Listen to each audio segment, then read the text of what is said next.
Hello friends, मैं Rajiv Ranjan topper ideas में आप सभी का स्वागत करता हूं। इसके पिछले वीडियो में हम लोग 8.1 के क्वेश्चन नंबर 1 से लेकर के क्वेश्चन नंबर 4 तक के प्रश्नों को सॉल्व कर लिए हैं। इस वीडियो में हम लोग आगे 4 से आगे के प्रश्नों को सॉल्व करेंगे। तो चलिए देखते हैं सबसे पहले क्वेश्चन नंबर 5 को। क्वेश्चन नंबर 5 में क्या दिया हुआ है मेरे भाई? देखिए क्वेश्चन देख लीजिए आप। क्या कह रहा है कि sec theta is equal to क्या दिया हुआ है? तो दिया हुआ है आपका कि सेक थीटा का जो वैल्यू है मेरे दोस्त, वो दिया हुआ है 13/2 वैल्यू दिया हुआ है। ठीक है, तो हम कल बताए थे आपको कि sec theta is equal to क्या होता है। तो sec theta is equal to अगर आप देखेंगे तो क्या होता है, सेक किसका उल्टा होता है? कॉस का ना। तो कॉस का होता है b/h, तो इसको हम क्या लिखेंगे? h/b, यानी कि कॉस का ही उल्टा होता है। तो h/b का वैल्यू आपका दिया हुआ है 13 और 12, यानी h का वैल्यू 13 है और b का वैल्यू 12 है। तो सबसे पहले अगर हम बात करें मेरे भाई कि अगर ये ट्रायंगल हम ले लेते हैं तो ये 90 डिग्री है, तो 90 डिग्री के सामने हाइपोटेनस होगा। तो ये क्या हो गया आपका 13 दिया हुआ है और ये बेस कितना दिया हुआ है 12। तो ये आपका निकालना है परपेंडिकुलर। तो यहाँ से जब हम परपेंडिकुलर सबसे पहले निकालेंगे तो क्या होगा दोस्तों, P square is equal to क्या होता है? तो एच स्क्वायर माइनस क्या होता है? B square.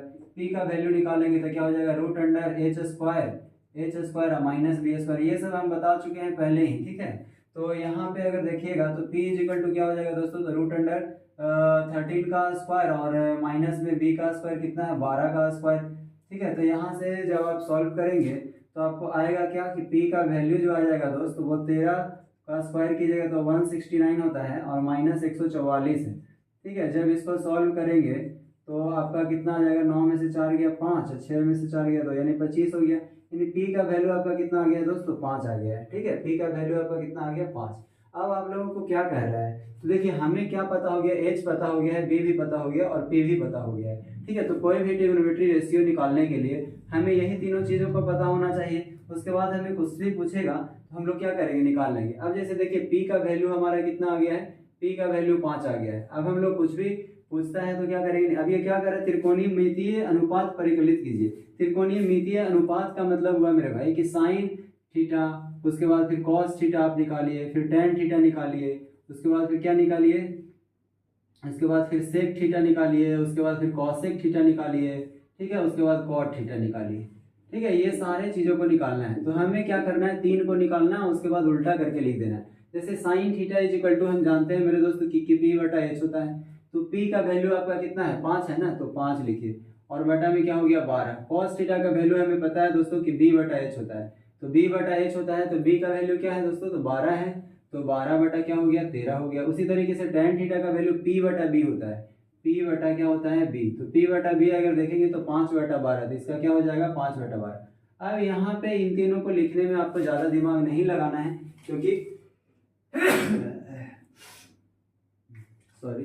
अब यहाँ पे देखिए सेक थीटा कह रहा है ना, तो सेक थीटा का क्या करेंगे? कॉस थीटा का उल्टा सेक थीटा होता है। तो सेक थीटा 12/13, तो इसको क्या लिखेंगे? 13/12।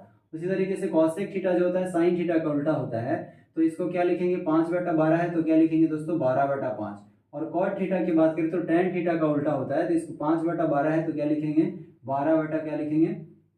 सॉरी, यहाँ पे थोड़ा सा गड़बड़ हो गया। साइन कॉसेक थीटा में हम लोग साइन थीटा का उल्टा करते हैं ना, तो कॉसेक यहाँ पे भी क्या है? एक सेकेंड मेरे भाई, तो कुछ गड़बड़ हो गया है। हाँ, p/h है ना, तो h का वैल्यू तो आपको 13 है, तो यहाँ पे क्या होगा? 13 होगा। तो उसी तरीके से कॉसेक थीटा की अगर हम बात करेंगे तो यहाँ पे कितना हो जाएगा? 13/5 हो जाएगा। कॉट थीटा है, तो कॉट थीटा टेन थीटा का उल्टा होता है, तो क्या हो जाएगा? 12/5 हो जाएगा।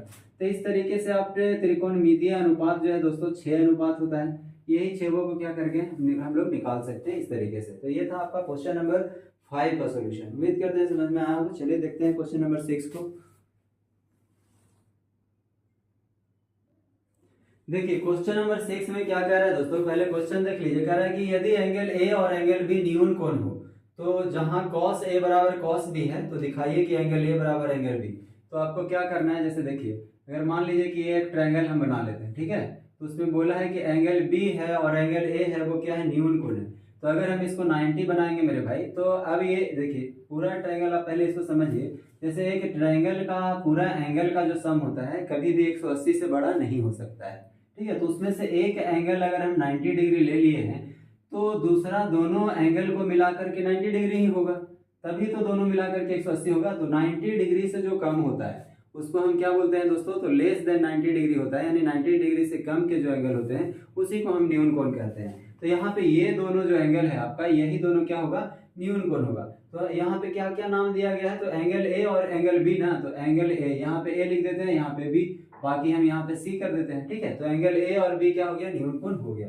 अब क्या कह रहा है, कह रहा है कि यहाँ पे कॉस ए, क्या बोला है मेरे भाई, यहाँ बना देते हैं, बोला है कि cos A is equal to क्या है, cos A is equal to cos B आपको दिया हुआ है, ठीक है। और बोला है कि आपको दिखाना है, क्या दिखाना है, प्रूफ करना है, क्या दिखाना है, क्या दोस्तों, कि एंगल ए बराबर एंगल बी, ठीक है। तो अब यहाँ से देखिए कि कॉस ए का वैल्यू पूछ रहा है, तो जब हम बताए हैं कि 90 डिग्री के सामने वाला क्या होता है, हाइपोटेनस, और ये जिसका एंगल, जैसे ये कॉस ए है, तो ए इसमें एंगल दिया हुआ है, तो एंगल के सामने वाला जो होगा वो क्या होगा, जैसे 90 डिग्री के सामने हमेशा किसी भी ट्रायंगल में क्या होता है, हाइपोटेनस ही होता है। लेकिन बाकी जो भी एंगल दिया हुआ है, जैसे कॉस के साथ ए लगा हुआ है, कॉस के साथ बी लगा हुआ है, तो ये ए के सामने जो देखेंगे वो कभी भी परपेंडिकुलर होता है। तो जब हम कॉस ए निकालेंगे मेरे दोस्त, तो क्या होता है, कॉस ए का जो होता है वो क्या होता है, जरा सोचिए ना, कॉस ए का होता है बी बटा एच होता है कि नहीं, बिल्कुल होता है सर। अब यहाँ पे हम देखेंगे कि कॉस बी निकालेंगे, तो कॉस बी का भी ऐसे फॉर्मूला तो बी बटा एच ही होता है, ठीक है। लेकिन cos A is equal to, अगर हम क्या लिखेंगे, बी बटा एच लिखेंगे ना, तो अगर ये परपेंडिकुलर है मेरे दोस्त ए के लिए, तो ये बी हो जाएगा इसके लिए, अगर हम इसको लेंगे एंगल को, तो बेस ये हो जाएगा, तो हम लिखेंगे कि ए सी बटा में क्या लिखेंगे, एच, एच तो हमेशा क्या होगा, ए बी ही होगा दोस्तों, दोनों के लिए। अब इधर देखिए बी लिखना है, तो अब यहाँ पे बी लिखना है मेरे दोस्त, तो हम क्या करेंगे कि इस बार क्या होगा कि एंगल बी ये है ना, देखिए कॉस बी है, तो बी के सामने वाला क्या होगा दोस्तों, तो ये परपेंडिकुलर होगा, तो परपेंडिकुलर जब ये होगा तो ये बचा जो क्या हुआ, बेस। तो इस बार दोस्तों हम देखेंगे कि कॉस बी के लिए हमारा जो बेस हुआ वो क्या हुआ, बीसी हुआ, क्या हुआ मेरे भाई, बीसी हुआ। और हाइपोटेनस तो हमेशा 90 डिग्री के सामने वाला ही होता है, तो हाइपोटेनस हमारा ए बी हो गया, तो हम लिखेंगे कि ए बी हो गया। अब आप देख रहे होंगे कि यहाँ भी ए बी है, यहाँ भी ए बी है, तो ये ए बी को ए बी से क्या हो जाएगा, कैंसिल करेंगे, तो यहाँ पे क्या आ गया मेरे भाई, तो ए सी इज इक्वल टू क्या आ गया, बी सी। अब यहाँ से रिजल्ट हमारा निकल के आ गया है कि सर जो हमारा ए सी है ना, वो बी सी के बराबर आ गया है, ठीक है। तो क्या आ गया है दोस्त, तो ये जो ए सी है, ये साइड और ये साइड, ये दोनों इक्वल हो गया है। और एक बात आपको याद रखना है मेरे भाई, कि कभी भी कोई ट्रायंगल में, चाहे कोई ट्रायंगल कैसा भी ट्रायंगल हो, या राइट एंगल हो, या फिर कोई ऐसे ही इक्विलेटरल ट्रायंगल हो, या फिर कोई भी ट्रायंगल हो, अगर मान लीजिए कि आइसोसेलेस ट्रायंगल हो, अगर दो साइड बराबर है तो ये दोनों एंगल भी क्या होंगे, बराबर होते हैं। अगर ये दोनों साइड बराबर है तो इसके लगे हुए क्या होते हैं, अपोजिट एंगल भी इक्वल होते हैं। यानी कि हम कह सकते हैं कि सामने की अपोजिट साइड, कह सकते हैं आप क्या, कि अपोजिट साइड, ठीक है, opposite side, sorry equal side यहाँ लिखना है, equal side opposite angle are equal, ये हो गया। अगर आप हिंदी में लिखना चाहें तो लिख सकते हैं क्या, कि सामने वाले मतलब समान भुजा के सामने वाले एंगल भी क्या होते हैं, इक्वल होते हैं। जैसे ये तो हो गया, अगर आप मान लीजिए हिंदी मीडियम से हैं तो आप लिख सकते हैं, आप इंग्लिश में लिखिएगा तो कोई दिक्कत नहीं है, लेकिन आप लिख सकते हैं क्या, कि समान भुजा के सामने वाले एंगल भी बराबर होते हैं। क्या लिख सकते हैं, कि समान भुजा के सामने वाले कोण क्या होते हैं, कोण भी बराबर होते हैं, ठीक है, बराबर होते हैं, ये चीज आप लिख सकते हैं, ठीक है। तो ये आपका देखिए क्या होता है कि AC बराबर BC हो गया है, तो AC बराबर BC, तो हम क्या लिखे हैं कि समान भुजा के सामने वाले कोण भी, तो ये समान, ये भुजा इक्वल है दोस्तों, तो इसके सामने ये एंगल भी हो गया और इसके सामने एंगल ए हो गया, तो हम लिख सकते हैं कि AC इज इक्वल, यहाँ पे angle A is equal to क्या हो गया, एंगल B, और यही हमें क्या करना था, दिखाना था, ठीक है ना। तो ये हो गया क्वेश्चन नंबर आपका कितना था, क्वेश्चन नंबर 6 का ये सॉल्यूशन हो गया दोस्तों। उम्मीद करते हैं आपको बहुत अच्छे तरीके से समझाने का प्रयास किए हैं, आपको समझ में आया होगा। नहीं समझ में आया है तो आप पीछे से एक बार और वीडियो को देखिए, जरूर समझ में आएगा। देखिए क्वेश्चन नंबर 7 में क्या दिया हुआ है मेरे भाई, क्वेश्चन नंबर 7 में आपको दिया हुआ है कि cot theta is equal to क्या दिया हुआ है, 7/8 दिया हुआ है, ठीक है। उसके बाद पहला और दूसरा क्वेश्चन का आपको वैल्यू निकालना। तो सबसे पहले मेरे भाई कॉट थीटा है, तो हम लोग जानते हैं सर कि tan थीटा बराबर p बटा b होता है, तो इसको हम लिखेंगे b बटा p। तो b का वैल्यू आपका कितना दिया हुआ है 7, p का वैल्यू 8 है। तो सबसे पहले तो हमारा फर्ज ये बनता है कि सर h का वैल्यू हम निकाल लेते हैं। तो h का वैल्यू निकालेंगे मेरे दोस्त, तो क्या होगा p स्क्वायर प्लस का b स्क्वायर होगा, है ना। तो p का वैल्यू क्या दिया हुआ है मेरे दोस्त, 8 स्क्वायर प्लस में 7 का स्क्वायर करेंगे तो कितना हो जाएगा, तो 64 और प्लस में कितना हो जाएगा 49, और रूट करिए तो कितना हो गया 9 4 13 और 6 4 10 और एक कितना हो गया 11, यानी 113 हो गया ना। तो रूट अंडर 113 आ गया। एच का वैल्यू कितना आ गया, रूट अंडर 113 आ गया, ठीक है ना। 9 4 13 6 4 10 और 11, बिल्कुल सही है। तो हम एच का वैल्यू निकाल लिए, पी का वैल्यू पता है, बी का भी वैल्यू पता है। अब आपसे क्वेश्चन नंबर फर्स्ट में क्या दिया हुआ है इसको सॉल्व करते हैं, ठीक है। तो क्वेश्चन नंबर फर्स्ट में दिया हुआ है मेरे भाई कि 1 plus sine theta, 1 plus sine theta. देख के बहुत सारे लोग घबरा गए हैं, लेकिन आपको बताएंगे इतना आसानी से बनेगा ना। 1 प्लस साइन थीटा और 1 माइनस साइन थीटा, ठीक है। 1 माइनस साइन थीटा है, नीचे में क्या दिया हुआ है, तो है 1 प्लस कॉस थीटा, 1 प्लस क्या है कॉस थीटा है, और 1 माइनस कॉस थीटा है, ठीक है, यही है ना। अब जरा देखिए 1 प्लस, अब पढ़े होंगे मेरे भाई कि चूंकि हम लोग जानते हैं सर कि a, देखिए इसको हम a मान लेते हैं, इसको b, तो क्या पढ़े हम लोग कि a प्लस बी और इंटू a माइनस बी होता है। तो हम लोग लिखते हैं a square minus B square, लिखते हैं कि नहीं लिखते हैं।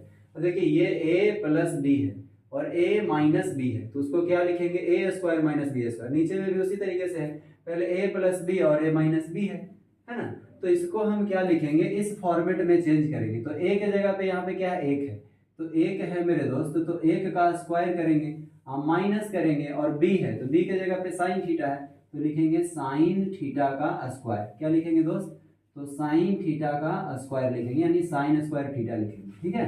अब यहाँ पे अगर हम देखेंगे तो जैसे a plus B minus B, तो इसको भी इसी फॉर्मेट में, तो a के जगह पे 1 है तो 1 स्क्वायर, माइनस कॉस थीटा है तो कॉस स्क्वायर थीटा हो जाएगा, स्क्वायर करेंगे तो।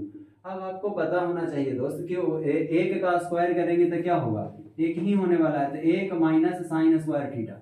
और उसी तरीके से नीचे देखेंगे तो 1 माइनस क्या हो जाएगा, कॉस स्क्वायर थीटा। अब जैसे ही इसके अगले चैप्टर में आप जाइएगा तो वहां पे पढ़िएगा, क्योंकि देखिए हम लोग से बोर्ड में जब क्वेश्चन आएगा तो ये तो नहीं ना देखेगा कि हाँ आप अभी पहले चैप्टर पढ़ रहे हैं तो इससे क्वेश्चन नहीं पूछेंगे, वो तो ओवरऑल पूछेगा ना। तो आप सब फॉर्मूला जानते हैं एक तरह से, तो यहीं पे आप जान लीजिए, नहीं तो इस फॉर्मूला को अगर हम इग्नोर करके बनाएंगे तो बहुत बड़ा इसका क्या होगा, बनाने में कैलकुलेटिव ज़्यादा हो जाएगा। तो इस एक बात को यहीं पे आप जान लीजिए कि एक फॉर्मूला होता है, क्या होता है, आगे तो इसको जानना ही है। जैसे 1 माइनस साइन स्क्वायर अगर थीटा है, जैसे क्या होता है ना, देखिए ये आता कहाँ से, पहले हम आपको एकदम जड़ ही बता देते हैं। जैसे sine square theta plus cos square theta is equal to 1 होता है, हो सकता है आप लोग जानते ही होंगे। अब यहाँ से दो फॉर्मूला बनता है, कैसे कि अगर मान लीजिए आपको साइन स्क्वायर थीटा निकालना है तो हम क्या लिखेंगे 1, और इस तरफ कॉस स्क्वायर थीटा को ले जाएंगे तो 1 माइनस कॉस स्क्वायर थीटा होता है। उसी तरीके से जब हम एक बार कॉस स्क्वायर थीटा का वैल्यू निकालेंगे मेरे भाई, तो 1 तो इधर है ही, और माइनस में चला जाएगा तो क्या हो जाएगा, माइनस का साइन स्क्वायर थीटा हो जाएगा। तो इस तरीके से ये तीनों फॉर्मूला को आपको ध्यान रखना। तो अब यहाँ पे क्या हो गया दोस्तों, देखिए 1 माइनस साइन स्क्वायर थीटा बराबर कॉस स्क्वायर थीटा होता है ना। तो देखिए अब यहाँ पे हम लोग क्या करेंगे, ये यहाँ बना देते हैं आपको, ठीक है, यहीं पे हो जाएगा, नहीं यहाँ आ जाते हैं, ठीक है। अब देखिए 1 minus sine square theta is equal to क्या होगा दोस्तों, तो कॉस स्क्वायर थीटा होगा। अब नीचे में क्या है कि 1 माइनस कॉस स्क्वायर, तो 1 minus cos square theta is equal to क्या है, साइन स्क्वायर थीटा। अब जरा मेरे भाई साइन स्क्वायर थीटा, अब पता होना चाहिए आपको कि कॉस स्क्वायर थीटा, देखिए यहाँ पे एक फॉर्मूला को और आप ध्यान रख लीजिए तो आपको कोई भी समस्या नहीं होगा। अब जैसे देखिए कि tan theta is equal to, जैसे मान लीजिए tan थीटा निकालना है तो tan थीटा बराबर होता है साइन थीटा बटे में क्या, कॉस थीटा। क्या होता है, साइन थीटा बटे में कॉस थीटा होता है, ठीक है। अब इसी तरीके से अगर मान लिया जाए, मान के चलिए कि अगर इधर रहेगा कि साइन स्क्वायर थीटा बराबर क्या होगा सर, साइन स्क्वायर थीटा बटे कॉस स्क्वायर थीटा रहेगा तो क्या होगा, तो मेरे भाई जब इधर स्क्वायर रहेगा तो इधर भी स्क्वायर हो जाएगा कि नहीं हो जाएगा, बताइए। तो ये हो जाएगा आपका tan स्क्वायर थीटा, ठीक है, तो साइन स्क्वायर थीटा बटे। अब इसी का हम लोगों को पता होगा कि tan का उल्टा ही क्या होता है, tan का उल्टा कॉट होता है। तो अगर हम कॉट थीटा का वैल्यू निकालेंगे तो ये क्या हो जाएगा, कॉस ऊपर चला जाएगा, कॉस थीटा बटे क्या होता है, साइन थीटा। अभी हम आपको बताएंगे कि ये क्वेश्चन में कितना कहाँ से कहाँ तक आपको बनाना है, ठीक है ना। तो कंफ्यूज नहीं होना है, बस आपको समझा रहे हैं कॉट स्क्वायर थीटा निकालना रहेगा तो क्या हो जाएगा, कॉस स्क्वायर थीटा बटे साइन स्क्वायर थीटा। समझ रहे हैं, तो ये चीज़ है। अब जरा देखिए, ये सब फॉर्मूला है, ठीक है, ये यहाँ पे क्वेश्चन में आपको बनाना नहीं है, समझ रहे हैं, ये आपको ध्यान में रखना है। और उसके बाद यहाँ के बाद डायरेक्ट इस चीज़ को हम लिखेंगे कि कॉस स्क्वायर थीटा बटे में साइन स्क्वायर थीटा, और इसका वैल्यू अगर क्या देखेंगे, कॉस स्क्वायर थीटा बटे साइन स्क्वायर थीटा क्या होता है दोस्तों, कॉस स्क्वायर थीटा बटे साइन स्क्वायर थीटा होता है कॉट स्क्वायर थीटा। ठीक है, अब जरा बताइए कि कॉट थीटा को हम कैसे लिखते हैं। तो कॉट थीटा क्या है दोस्तों, तो कॉट थीटा का वैल्यू आपका 7/8 ही दिया हुआ है। तो कॉट थीटा है 7/8 और इसी का स्क्वायर है तो स्क्वायर कर दिए, है ना। तो अब जरा सोचिए, जब इसका स्क्वायर करेंगे तो क्या हो जाएगा, 7 × 7 49 और 8 × 8 64। तो यही आपका आंसर हो जाएगा। ठीक है, अगर आप सोच रहे हो कि बहुत लंबा है तो आप यहाँ से इसको क्या करना है, इसका तो कुछ काम ही नहीं है, बस इसको हम लोग क्या किए हैं, फॉर्मूला को बीच में यूज़ किए हैं, जो कि जैसे ही आप अगले चैप्टर में जाइएगा तो ये सब अगर अगला चैप्टर पढ़े हुए होते तो ये बताने का हमें ज़रूरत ही नहीं पड़ता, आप खुद ही बना लेते। ठीक है, तो यही आपका क्या है, क्वेश्चन नंबर 7 का सॉल्यूशन है। उम्मीद करते हैं दोस्तों अच्छी तरीके से आपको समझाने का प्रयास किए हैं, समझ में आया होगा। ठीक है, नहीं समझ में आया होगा तो आप ज़रूर बताइएगा कमेंट करके कि कहाँ पे आपको दिक्कत है। तो चलिए इसी का सेकेंड पार्ट में देखते हैं कि इसी का जो सेकेंड पार्ट है दोस्तों, वहाँ पे आपसे वैल्यू क्या पूछ रहा है, तो पूछ रहा है कि कॉट स्क्वायर थीटा का वैल्यू क्या होगा। तो बताइए ना, कॉट थीटा का वैल्यू ही हमें दिया हुआ है कि 7/8। अब इसी का स्क्वायर पूछा है तो स्क्वायर कर देंगे, तो इसका भी आंसर क्या हो जाएगा, 7 × 7 49 और 8 × 8 64। तो इसका भी आंसर क्या हो जाएगा, इतना ही हो जाएगा। तो ये हो गया आपका क्वेश्चन नंबर 7 का आंसर। तो चलिए अब हम लोग मिलेंगे नेक्स्ट वीडियो में और उसमें देखेंगे इसके आगे के प्रश्नों को।